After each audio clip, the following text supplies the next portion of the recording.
So, what if I told you that a 97% accuracy score could actually be dangerously misleading? It's a super common trap in the world of AI, and today we're going to look at the one tool that helps us avoid it. It's called the confusion matrix, and it's the absolute key to understanding how an AI model really performs, way beyond just a single simple number.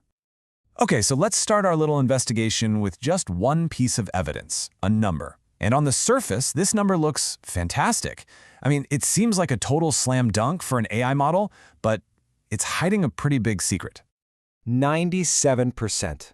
Just let that sink in. Imagine you've just been told that an AI model you're about to use is 97% accurate. That sounds amazing, right? I mean, it's almost perfect. What could possibly be wrong with that? So let me just ask you straight up. Is this model ready for prime time? Is 97% truly good enough?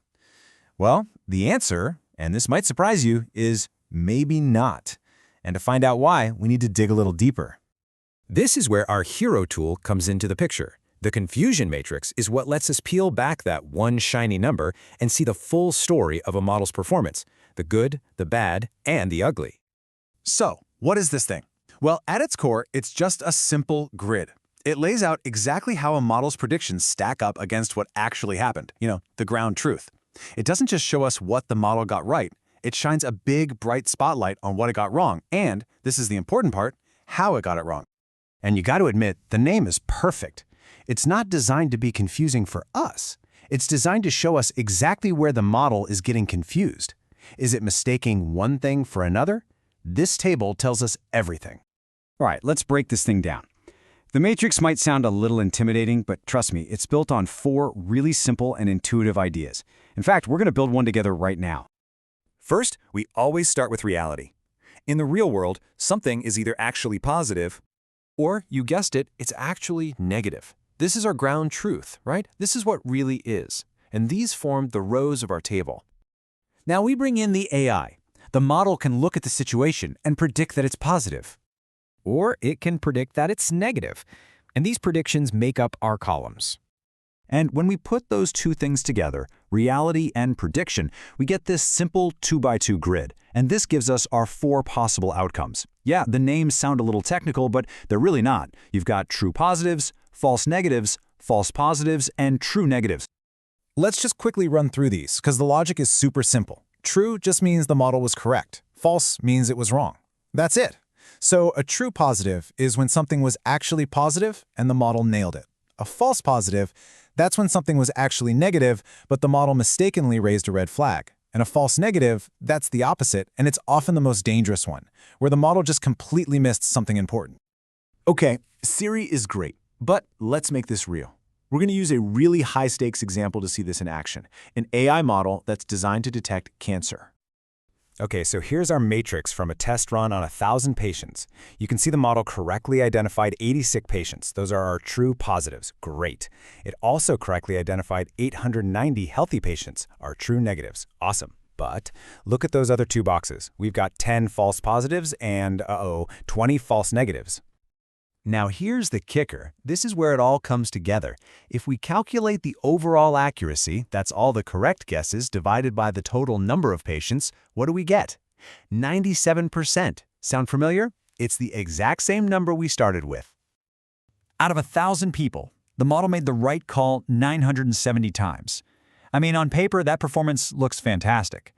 But the real story here isn't in those 970 correct predictions.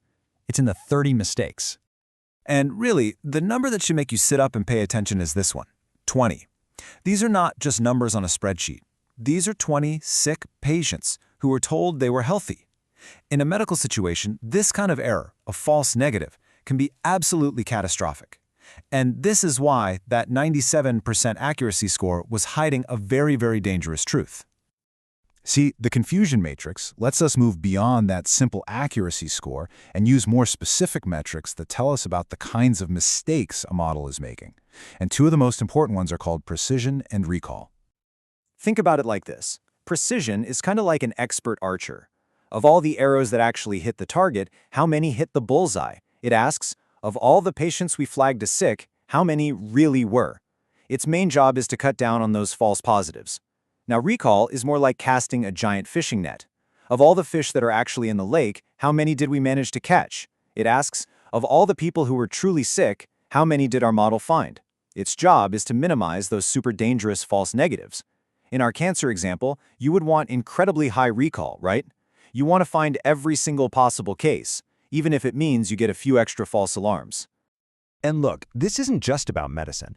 Understanding this balancing act between different types of errors is critical in pretty much every field where AI is making important calls. Just think about it for a second. In fraud detection, you want to catch all the bad guys. That's high recall. But without blocking your grandma's credit card every time she buys something. That's high precision. Or with spam filtering, you really don't want a false positive sending that job offer into your junk folder. It just goes to show you, context is everything. I think this quote just sums it all up perfectly. Accuracy, that's the headline. It gives you the big picture. But the confusion matrix, that's the deep dive investigative report. It gives you the full, unvarnished truth you need to actually judge how a model is performing. So I'll just leave you with this to think about. When we're evaluating an AI, especially one with serious real-world consequences, which question matters more? Is it how often is it right? Or is it what are the specific ways it's wrong? The confusion matrix shows us that, more often than not, that second question is the one that truly matters.